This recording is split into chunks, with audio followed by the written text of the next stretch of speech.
흥미로운 질문 하나가 생각이 났습니다.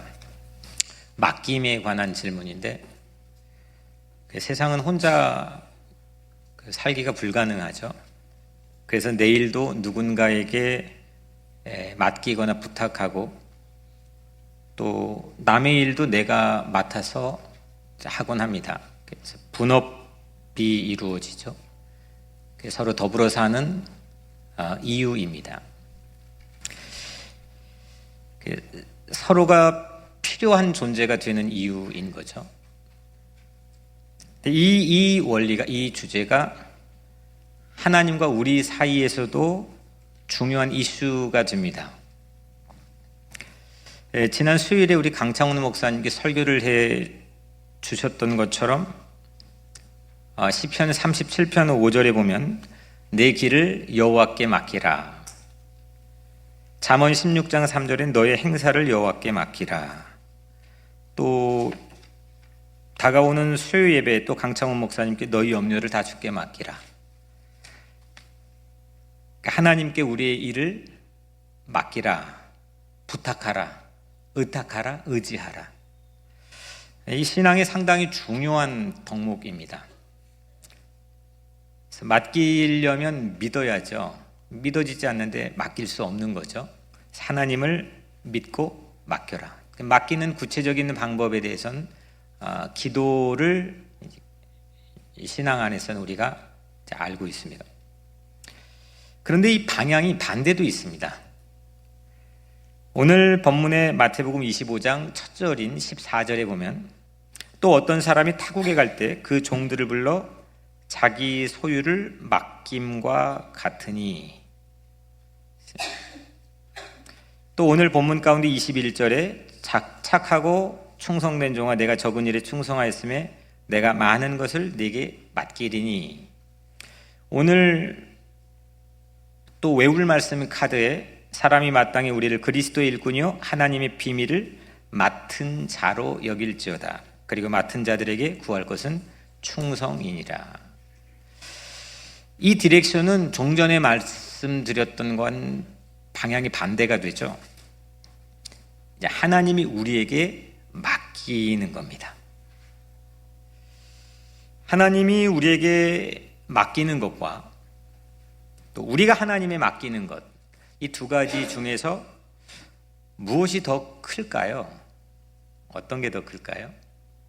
내가 하나님에게 맡기는 것과 하나님이 인간에 맡기는 것, 이 둘 중에 어떤 게 클까요? 하나님이 우리에게 맡기는 게 상식적으로 더 크겠죠. 아무리 우리에겐 중요하고 크게 가치 있는 일, 그런 일들이 하나님 앞에다 맡기기 위해 기도할지라도 하나님께서 나에게 맡기는 일이 상식적으로는 훨씬 더 크리라고 생각을 합니다. 이 두 가지 중에 무엇가 더 먼저일까요? 내가 하나님에게 맡기는 것과 하나님이 나에게 맡기는 이 두 가지 중에 뭐가 먼저일까요? 여러분들 뭐라고 생각합니까? 내가 하나님에게 맡기는 게 먼저다. 물론 우리가 하나님에게 맡기는 어떤 신앙 생활을 통해서 우리가 하나님께서 주신 어떤 사명, 그리고 하나님이 나에게 맡겨주신 일, 이런 것들에 눈을 뜨게 되죠. 근데 이 성경 안에 나와 있는 역사를 보면 인간이 하나님에게 무언가를 맡기는 시도를 하기 전에, 한 번도 그런 시도를 해본 적이 없던 때에 하나님께서 아담에게 창조된 세계를 다스리라고 맡기시죠. 하나님께서 우리에게 맡기는 일이 역사 안에서는 먼저 있었던 겁니다. 물론 우리도 하나님께 맡겨야 됩니다.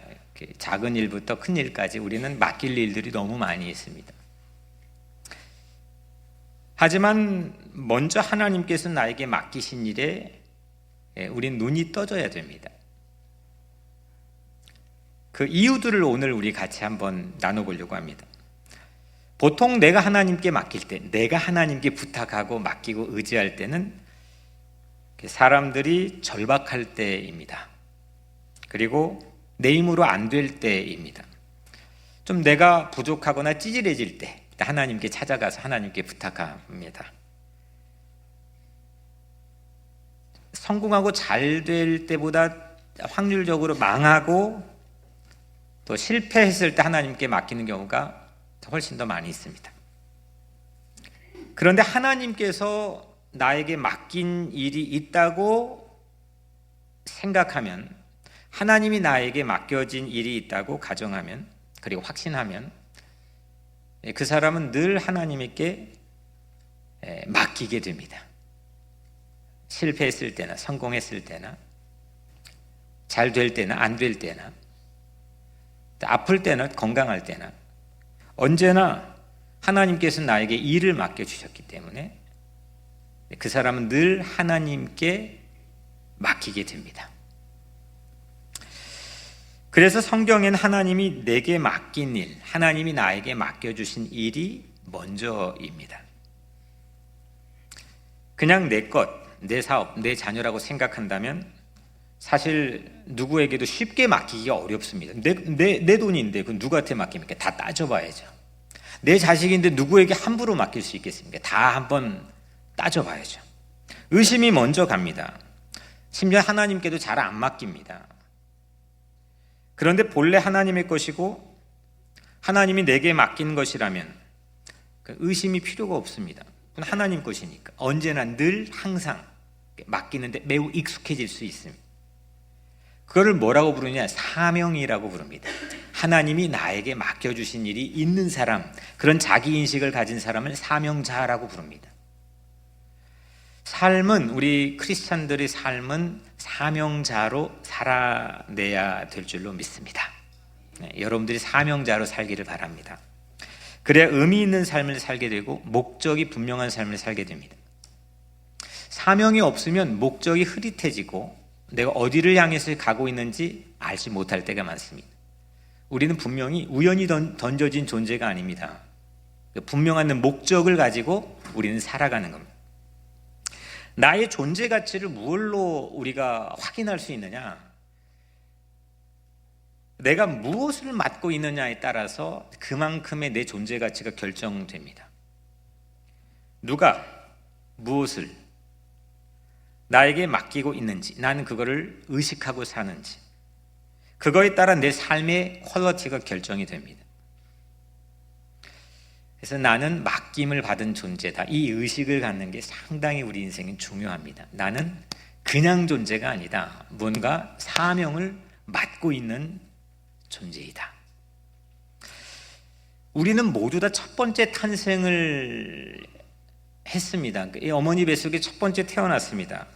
이 부모에게 받은 게 내 삶의 정체성을 결정하죠.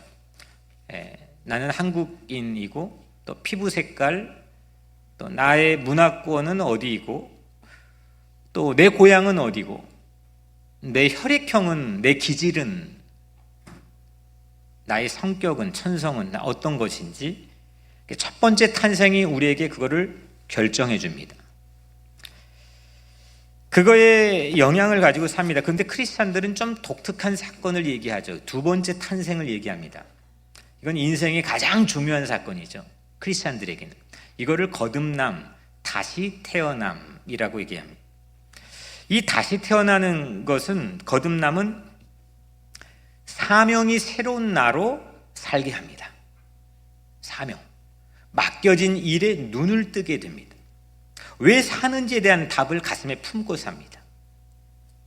하나님은 예수 그리스도의 사랑으로 우리를 구원해 주셨죠. 아멘? 네, 이것을 거듭남이라고 부릅니다.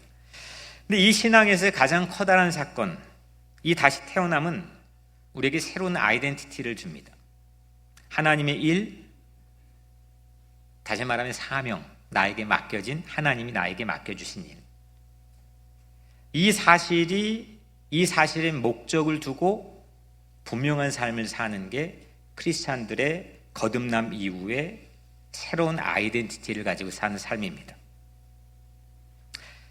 말씀드린 것처럼 나는 우연히 세상에 던져져 있지 않습니다. 그냥 우연히 마주치는 사건으로 우리가 산다고 생각하지 않습니다. 우리는 분명히 나이가 들어가면서 세상에서는 그 첫 번째 인생의 프레임을 가지고 살게 되면 쓸모가 점점 줄어듭니다. 우리는 그런 인생관을 가지고 살지 않습니다. 우리는 두 번째 인생 이후에 뭔가 중요한 과업을, 사명을 부여받고 맡김을 받은 존재라는 새로운 자기 인식을 가지고 사는 겁니다. 오늘 우리 외울 말씀이 고린도전서 4장 1절과 2절 말씀이 사람이 마땅히 우리를 그리스도의 일꾼이요. 한번 같이 한번 읽어볼까요? 시작. 사람이 마땅히 우리를 그리스도의 일꾼이요 하나님의 비밀을 맡은 자로 여길지어다. 그리고 맡은 자들에게 구할 것은 충성이니라. 아멘. 우리 다시 거듭남, 다시 두 번째 탄생을 살아가고 있는 크리스찬들에게 중요한 것은 나에겐 무언가 맡겨진 게 있다. 이 이후에는 내가 가지고 있는 혈액형으로 인한 DNA나 기질이나 유전 형질이나 아니면 뭐 인종이나 또 언어권이나 문화권, 그걸 넘어서서 사는 거죠. 새로운 아이덴티티를 가지고 사는 겁니다. 나에게 맡겨진 새로운 과업과 사명을 가지고 분명한 목적을 향해 사는 겁니다. 그러면 하나님은 여러분들에게 무엇을 맡기셨습니까? 중요한 질문이죠. 첫 번째로 나는 내가 하나님에게 맡기며 살기도 하지만 더 중요한 것은 내 인생에 하나님이 무언가를 맡겼다는 사실을 인식해야 된다. 이 아이덴티티가 내 삶의 모든 걸 바꿀 수 있다는 거죠. 하나님은 나에게 뭘 맡기셨을까? 하나님은 여러분들에게 뭘 맡기셨습니까? 오늘 본문은 거기에 대한 중요한 실마리를 우리에게 제공해 주죠. 장기 여행, 아주 오래 여행을 떠나는 한 주인이 있었습니다. 타국에 여행을 갔는데 그 주인이 자기 3명의 종들을 불렀습니다. 그리고 그 종들이 각각 달란트를 맡깁니다. 5달란트, 2달란트, 1달란트를 맡겼습니다. 5달란트를 맡은 사람이 장사를 해서 또 5달란트를 남겼죠. 그래서 10달란트가 되었습니다. 2달란트 받은 사람도 또 장사를 해서 이윤을 남겼는데 2달란트를 남겼습니다. 그래서 4달란트가 되었습니다. 그런데 1달란트 받은 사람은 땅에 묻었습니다. 그리고 그렇게 보관했습니다. 그대로 1달란트였어요. 여행에서 온 주인이 다시 3명의 종들을 불러서 회개를 하죠. 5달란트, 2달란트 받았던 종들에게 동일하게 극찬을 이 주인이 해주죠. 뭐라고 했죠? 잘하였도다 착하고 충성된 종아, 네가 적은 일에 충성하였음에 내가 많은 것을 네게 맡기리니 네 주인의 즐거움에 참여할지어다. 아멘.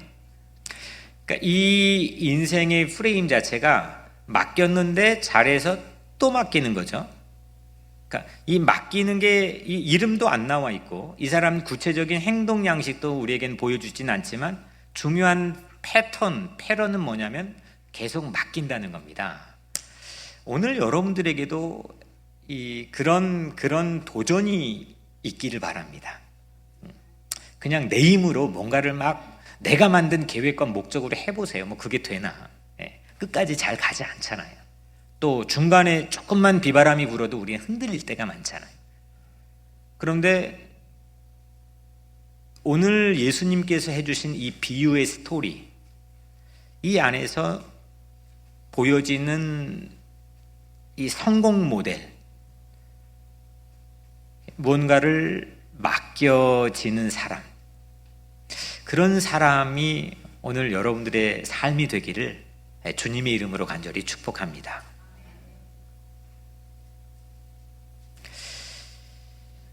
그런데 반면에 1달란트 받은 종의 운명을 우리는 알고 있죠. 첫 번째 책망을 받았습니다. 두 번째 1달란트마저도 빼앗겼습니다. 그리고 쫓겨났습니다.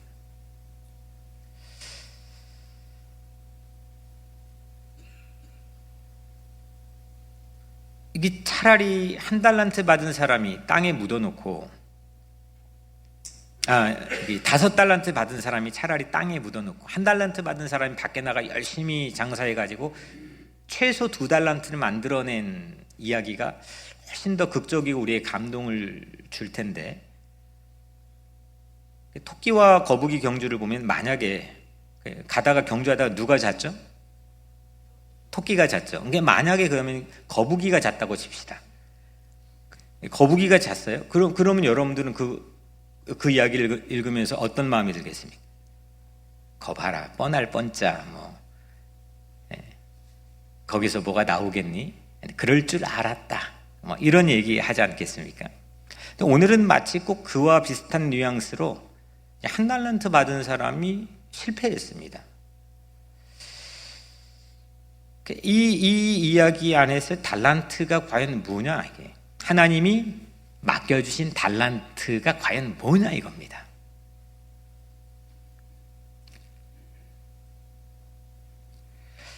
달란트는 당시의 화폐 단위입니다.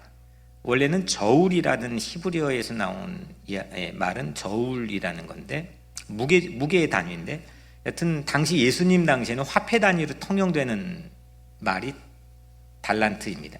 이게 나중에 이제 시간이 흘러서 영어에서는 탤런트, 우리가 아는 드라마의 탤런트, 재능을 뜻하는 탤런트 이렇게 바뀌어지긴 하지만 예수님 당시에는 그런 뜻이 아니고 돈의 그 화폐 단위입니다.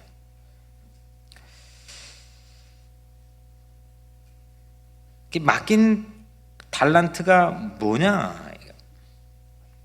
14절에 보면 그 종들을 불러 자기 소유를 맡김과 같으니 했습니다.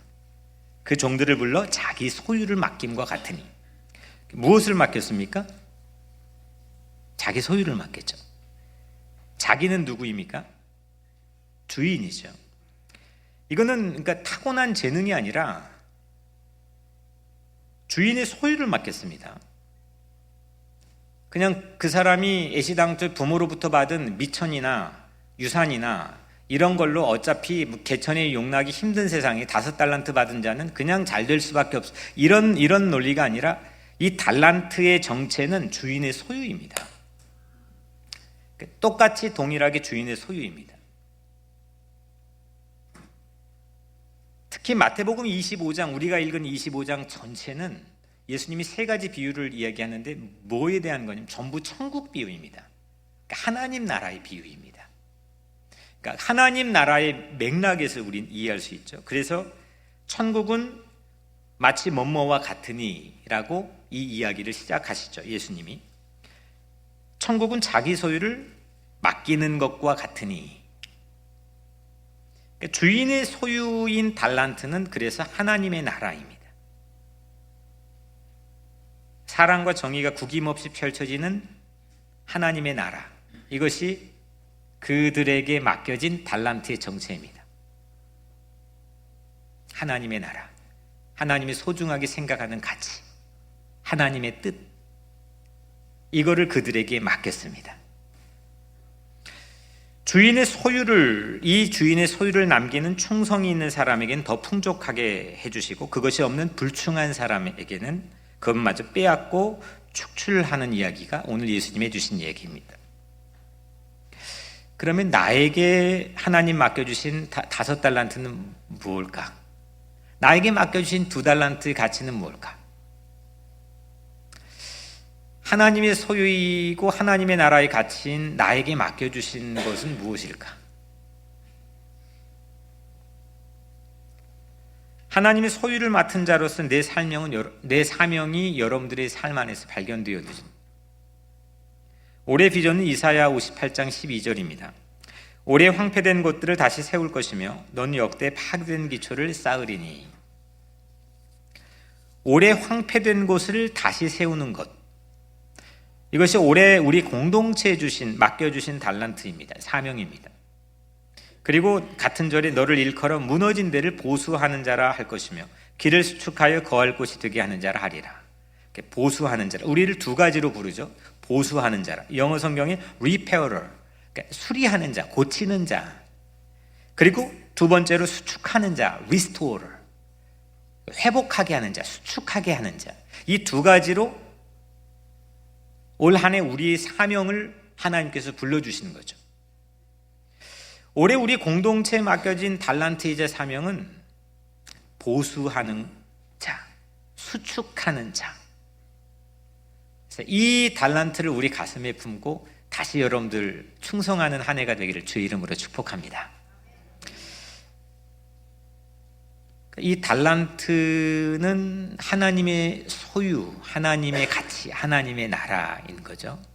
그 하나님의 나라의 가치가 오늘 여러분들의 삶에 맡겨졌다는 겁니다. 그게 다양하게 여러분들이 학생, 공부를 하는 학생이건 아니면 직장인이건 가정에서 육아를 하건 교회에 어떤 직분을 맡고 섬기건 교회에서 무슨 일을 하든 사회에서 어떤 일을 하건 나는 그냥 내 일을 하는 게 아니라 무언가의 중요한 프로젝트, 과업을 가지고 살아가는 사람이다. 그 자기인식과 더불어 그 달란트는 뭐냐? 그 나에게 맡겨진 정체는 뭐냐? 그거는 하나님 나라의 가치라는 겁니다. 그런데 마지막으로 문제는 이 결과가 달라졌다는 겁니다. 5달란트, 2달란트, 1달란트 받은 사람이 결과가 달라졌습니다. 크게 두 종류죠. 5달란트와 2달란트 받은 맡긴 자들의 평가는 누가 우월하다고 말하지 않았습니다. 그러니까 성공한 모델과 실패하는 모델만 우리에게 소개하고 있는데 무엇가 이 두 가지 결과를 다르게 했을까? 오늘 또 첫 절에 보면 14절에 어떤 사람이 타국에 갈 때 했습니다. 그러니까 이 주인이 타국에 갈 때입니다. 주인이 장기간 여행을 갈 때입니다. 이건 주인의 부재입니다. 주인이 없는 겁니다. 주인이 있을 때 누구나 열심히 합니다. 보고 있으면 열심히 합니다. 그런데 주인이 없으면 이상하게 누구나 달라집니다. 누군가 보고 있다고 생각하면, 특히 주인이 일을 맡겨준 사람 보고 있다면 없는 힘까지 냅니다. 그런데 그 주인이 없어지면 뭔가 태도와 자세가 달라집니다. 오늘 본문은 주인이 없는데, 주인이 부재한데 주인이 있는 것처럼 똑같이 주인의 마음을 가지고 일할 수 있느냐, 맡겨진 일을 수행할 수 있느냐, 거기에 대해서 예수님께서 도전하고 있는 말씀입니다. 이것이 결과를 결정한다는 거죠.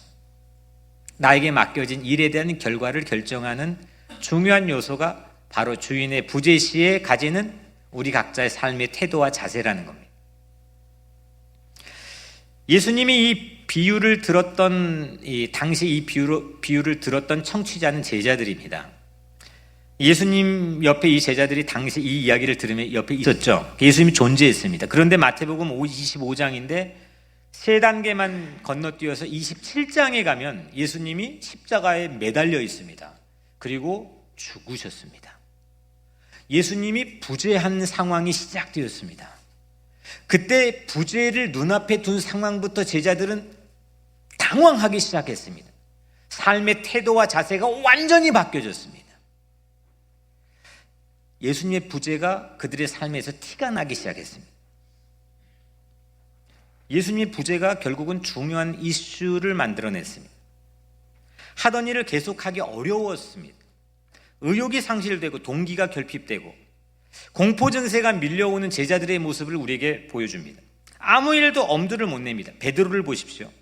그의 당당하고 용기 있던 패기 있던 베드로가 예수가 내 곁에 없어지고 저 뜰 넘어서 재판을 받고 있으니까 누군가 와서 물어봤죠. 너 저 예수 알지? 너 한패지? 물어보니까 그 물어본 사람이 누구였습니까?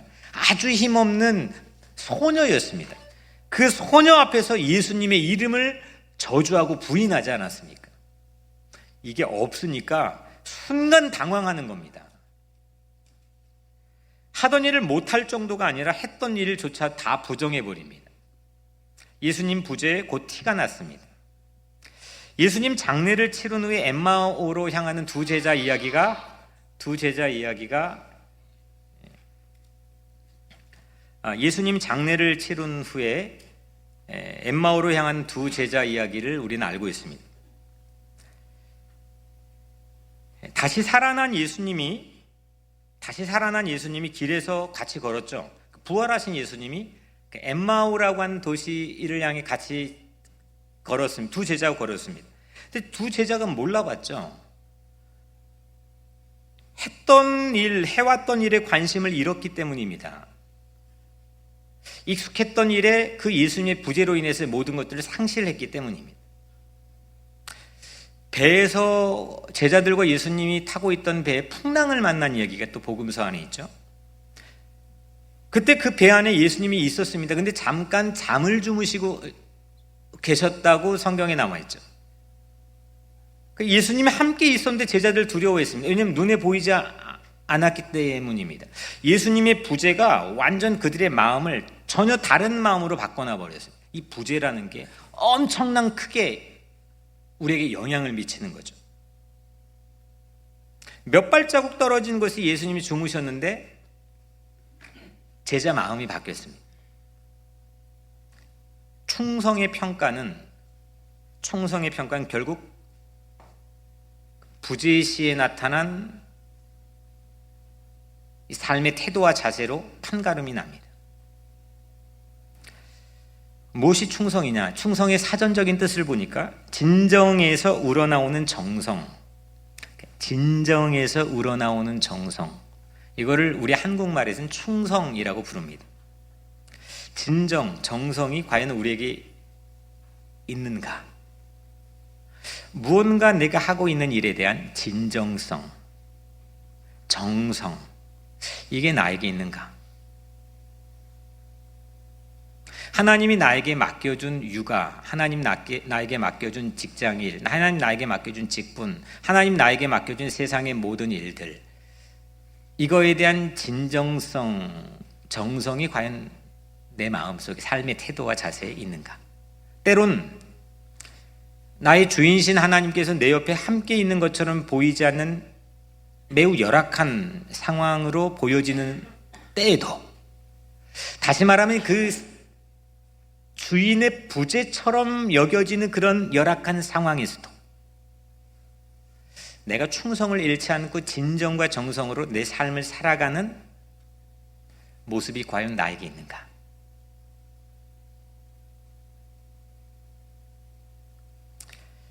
제가 자랑 하나 좀 외람되지만 하려고 합니다. 얼마 전 한 교우에게 성탄 카드를 받았습니다. 그 성탄 카드 안에 글귀가 있었는데 그 글귀가 이런 내용이었습니다. 대략 그 구절을 보면 당신에게서 진정성을 배웠습니다. 이런 내용입니다. 아마 제 인생의 최고 칭찬 중에 하나라고 해도 손색이 없을 만큼 저에게는 큰 격려가 되었습니다. 왜냐하면 제가 가장 살고 싶은 모습의 타겟이 진정성인데 그게 가장 실질적으로 무너져 버렸던 그런 순간을 지나쳐오는 모습을 보고 과분하게, 아니 말도 안 되게 저에게 말해준 글귀였기 때문입니다. 오히려 그 진정성을 다시 회복하고 가지라고 하시나 보다라는 그런 마음으로 읽고 또 읽었습니다.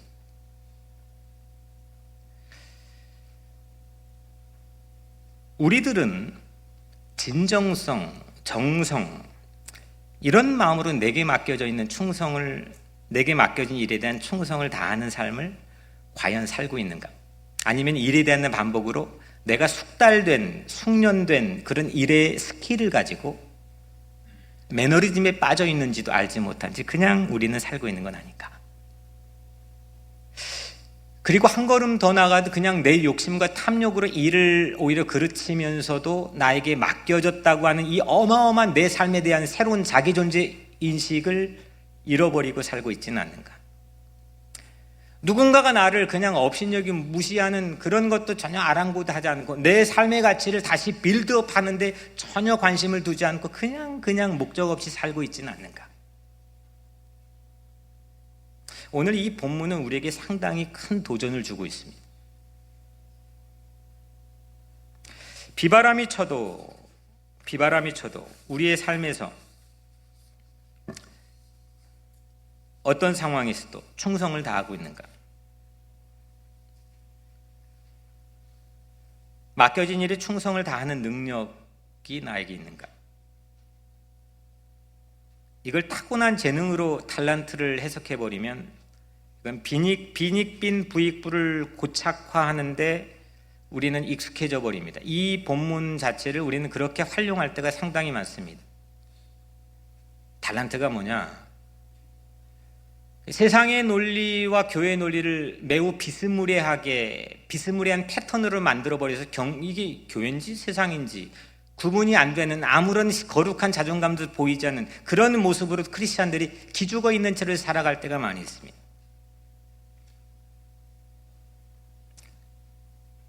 빈익빈 부익부, 그 논리로 오늘 본문을 해석해버리면 오늘 우리에게 주어져 있는 정말 과분하고 말도 되지 않는 이 엄청난 하나님 나에게 맡겨주신 그 사명에 우리는 눈을 뜨기가 쉽지 않습니다. 하지만 오늘 하나님께서는 우리에게 다시 충성할 기회를 주신 줄로 믿습니다. 맡은 자들에게 구할 것은 충성이라 했습니다. 오늘 이 말 우리가 함께 듣기를 사모했으면 좋겠습니다. 잘하였도다 착하고 충성된 종아, 올 연말에 네가 적은 일에 충성하였음에 내가 많은 것을 너에게 맡기리니. 우리 예수님에게 이런 칭찬을 우리 모두가 함께 듣는 그런 2020년이 되기를 축복합니다. 시작부터 이런 마음도 없는데 고린 지점에서 어떻게 이런 결과가 생길 수 있겠습니까? 시작이 반이라 했습니다. 오늘 우리 마음속에 이 엄청난 삶에 대한 평가의 축복, 이거를 가슴에 새겨 사모하는 마음이 우리 삶에 있었으면 좋겠습니다. 다시 충성합시다. 다시 진정성을 가지고 맡겨진 일에 충성합시다. 스승의 주인의 부재처럼 보여지는 상황일지라도 전혀 아랑곳하지 않고 그 길을 걸어갑시다. 성경에는 한 사람이 두 가지 책을 쓴 얘기가 있습니다. 누가복음과 사도행전입니다. 똑같이 직업이 의사였던 누가라는 사람이 이야기를 썼습니다. 1편이 누가복음이고 2편이 사도행전입니다. 1편인 누가복음은 전부 다 예수님이 옆에 있는 얘기입니다. 예수님이 부재하지 않았습니다. 예수님이 함께했던 이야기입니다. 예수님이 이 땅에 손으로 잡혀지고 만져지고 함께 같이 뒹굴고 이런 얘기들입니다. 그런데 사도행전으로 넘어오면 이 관점의 앵글이 완전히 달라집니다. 이건 예수님이 없습니다. 죽으시고 부활하셔서 하늘로 승천한 이야기가 초반부에 나옵니다. 그 다음부터는 예수님이 부재합니다. 그런데 제자들이 예수님이 부재한데 예수님이 계실 때보다 더 잘합니다.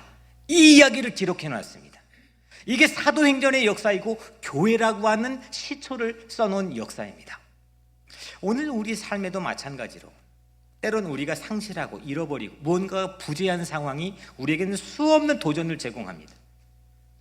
애지중지했던 것, 꼭 필요했던 것, 의지했던 것, 없으면 안 됐던 것, 그것들이 잃어버려질 때가 있습니다. 하지만 오늘 어떤 부재에도 하나님께서 나에게 맡겨준 사명이 있다는 이 사실에 자기 존재 인식에 새로 눈을 떠서 올 한 해 동안 그 사도행전의 스토리처럼 더 강력하고 더 능력 있게 그렇게 삶을 충성스럽게 살아가기를 주의 이름으로 축복합니다. 예수님은 창세 전부터 계셨죠. 그리고 두 번째 이 땅에서 육신의 몸, 사람의 모양으로 태어나셨습니다. 그때부터 예수님의 사명은 우리를 살리는 겁니다. 사람, 인간을 살리는 겁니다. 이게 예수님의 사명이었습니다. 오늘 아까 우리 장로님이 기도해 주셨는데 의인 때문이 아니라 죄인 때문에 그 죄인을 살리려고 이 땅에 오셨다. 이게 예수님의 그 비전 스테이트먼트죠. 예수님의 사명은 보수하는 자입니다. 수축하는 자, 이게 예수님의 비전입니다. 사명입니다. 심지어 십자가 죽음 앞에서도 충성했습니다. 그래서 그 십자가는 예수님의 충성의 심벌이죠. 어떤 상황에서도. 제가 영국에서 오랜 기간 동안 수년 직장을 가진 것 중에 하나가 청소부였습니다. 늘 저는 매일 파란 이 청소부의 제복을 입고 정해진 시간대 일을 했습니다. 여러 건물을 다니면서 이렇게 청소 일을 했지만 가장 저에게 영향을 줬던 이 청소부의 터전이 보험회사 고층 건물이었습니다.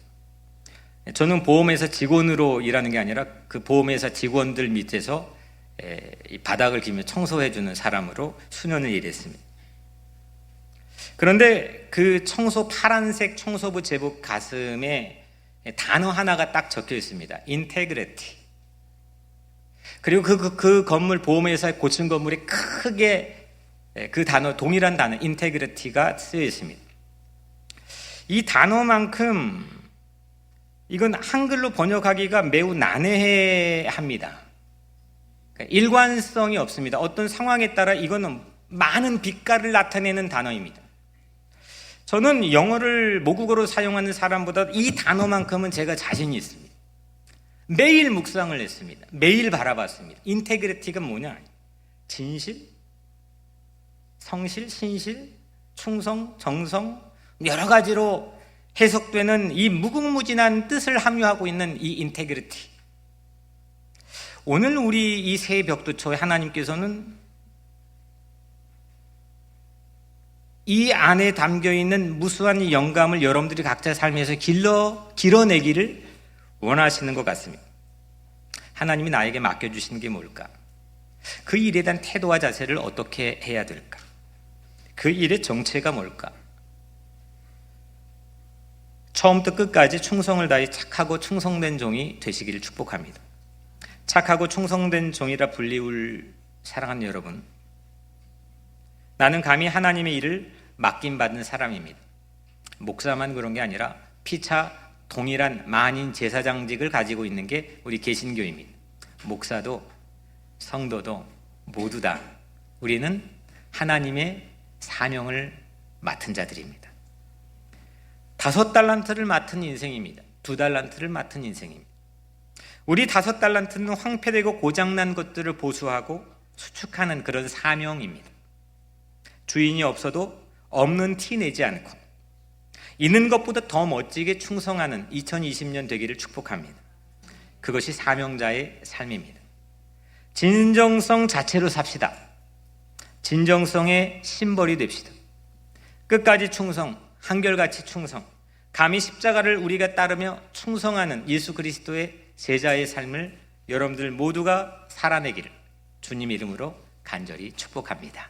기도하겠습니다. 은혜로우신 하나님 감사합니다. 오늘 우리에게 주신 귀한 말씀처럼 우리 모두가 다시 충성하는 그런 2020년 되기를 간절히 소원합니다. 주님께 주신 이 다시의 기회를 우리 삶에 맡겨진 모든 사명에 눈을 뜨게 하시고, 그리고 하나님 맡겨주신 이 사명을 언제 어디서든 끝까지 충성을 다하는 우리 삶이 되게 하여 주옵소서. 진정성을 잃어버리지 않게 하시고 하나님 앞에 늘 새날처럼 새일처럼 그렇게 대하는 우리 각자의 삶이 되게 하여 주옵소서. 예수 그리스도의 이름으로 간절히 기도드리옵나이다. 아멘.